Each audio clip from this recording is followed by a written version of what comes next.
Hi అండి. Welcome to మన ఆంధ్ర వంటకాలు. ఈరోజు కాకినాడ కాజా తయారు చేసుకుంటున్నామండి. అచ్చం వాళ్ళు చేసినంత టేస్ట్‌గానే సూపర్‌గా ఉంటుంది.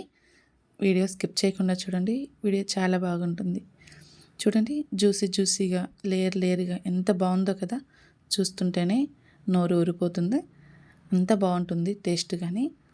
ఇలాగే మీరు గాని ట్రై చేయాలనుకుంటే వీడియో మొత్తం స్కిప్ చేయకుండా చూడండి. చాలా బాగుంటుంది వీడియో అయితే. ప్రాసెస్ చూసేద్దామా మరి? ఒక బేషన్ తీసుకోవాలి. ఒక బేషన్ తీసుకున్నాక ఒక పెద్ద కప్పుతోటి మైదా పిండి తీసుకోవాలండి. మైదా పిండి తీసుకున్నాక కొంచెం టేస్ట్‌కు తగ్గట్టు ఒక చిటికెడు సాల్ట్, కొంచెం అంటే సరిపోతుంది.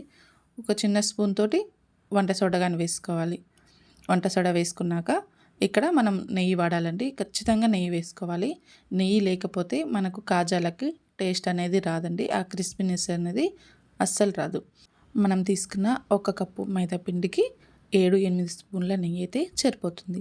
లేదు మీరు కప్పుతో తీసుకున్న మాట అయితే చిన్న కప్పుతోటి తీసుకోవచ్చండి నెయ్యి. ఇలా నెయ్యి వేసుకొని పిండిలో నెయ్యి మొత్తం కలిసేలాగా కలుపుకోవాలి. చూడండి, నేను ఇక్కడ ఎలాగైతే కలిపానో అలా కలుపుకున్నాక ఇప్పుడు కొంచెం కొంచెం నీళ్ళు వేసుకుంటూ మనం చపాతీ ముద్దని ఎంత సాఫ్ట్‌గా కలుపుకుంటామో అంత సాఫ్ట్‌గా కలుపుకోవాలి. ఇదిగోండి, ఇలా కలుపుకోవాలి. ఇలా కలుపుకున్నాక ఇంకొక 2 నిమిషాలు అలా మసాజ్ చేస్తున్నట్టు మంచిగా గట్టిగా నలుపుతూ చేసుకోవాలి. చేసుకున్నాక ఇప్పుడు పిండి ఆరిపోకుండా ఒక 2 మినిట్స్ లేదా ఒక 10 మినిట్స్ మూత పెట్టేసుకొని పక్కన పెట్టేసుకుందాము. ఇప్పుడు స్టవ్ ఆన్ చేసి కడాయి పెట్టుకున్నాక కడాయిలో మనం తీసుకున్నది 1 కప్పు మైదా పిండికి 1.5 కప్పు చక్కెర పడుతుందండి. 1 కప్పు నీళ్ళు వేసుకోవాలి. ఇదే ప్రాసెస్లో చేయండి. మీకైతే సూపర్‌గా కుదురుతుంది కాజాలు. చూడండి, మనకు ఇక్కడ పాకం అవసరం లేదు. కొంచెం తిక్కుగా అయిందంటే చాలు. ఒక నిమ్మకాయ దెబ్బ రసం తీసుకొని వేసుకోవాలి. 2 యాలకులు గాని దంచి వేసుకోవాలండి. నిమ్మకాయ రసం ఎందుకు వేసుకోవాలంటే చక్కెర పాకం అనేది గట్టి పడకుండా ఇలాగే తిక్కుగా ఉండటానికి.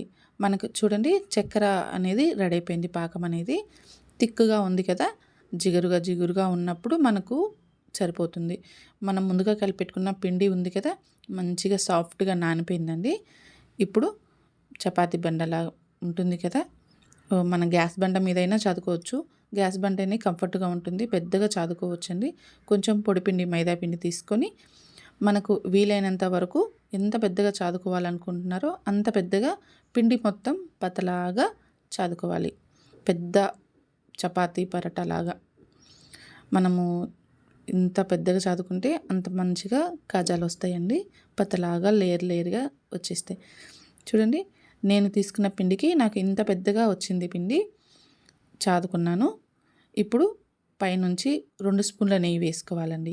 ఇలా 2 స్పూన్ల నెయ్యి వేసుకోవటం వల్ల క్రిస్పీగా, టేస్టీగా చాలా బాగుంటుంది కాజాలైతే.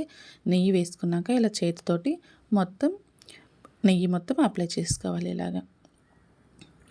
ఇప్పుడు పైనుంచి కొంచెం పొడిపిండి మైదా పిండిని పైనుంచి ఇలా చల్లించుకోవాలి.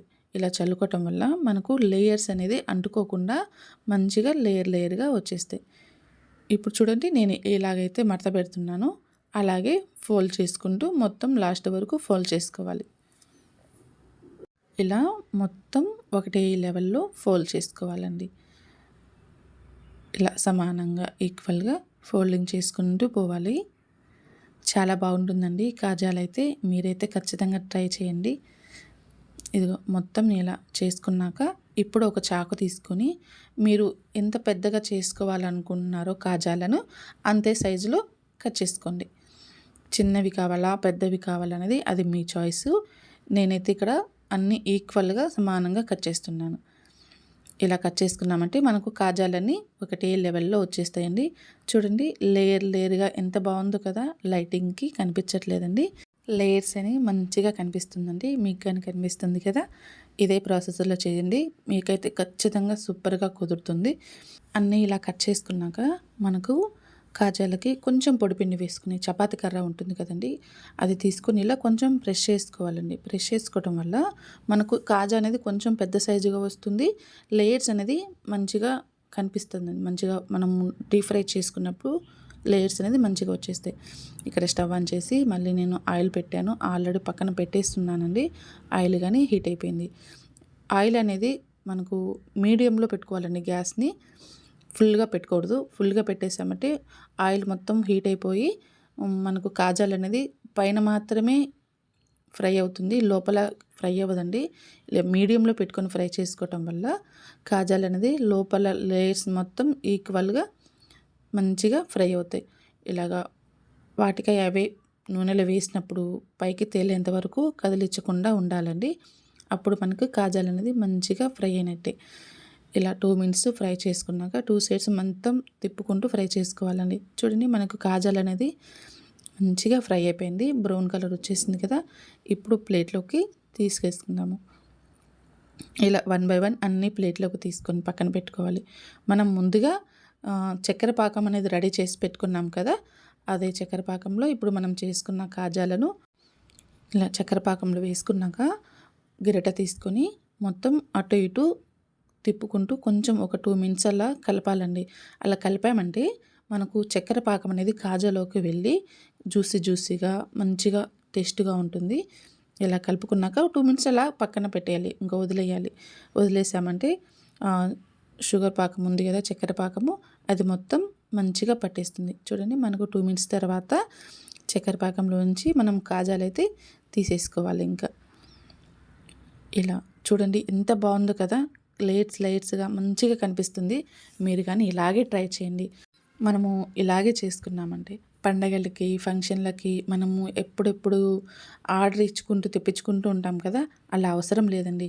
ఇలాగ ట్రై చేశారంటే మనం ఇంట్లోనే ఈ మంచి టేస్ట్గా కాజాలు అనేది తయారు చేసుకోవచ్చు. చూసేసారు కదా, మా కాకినాడ కాజాలు తయారు చేసుకున్నాం కదా. మీరు కానీ ఇదే ప్రాసెస్లో ట్రై చేయండి.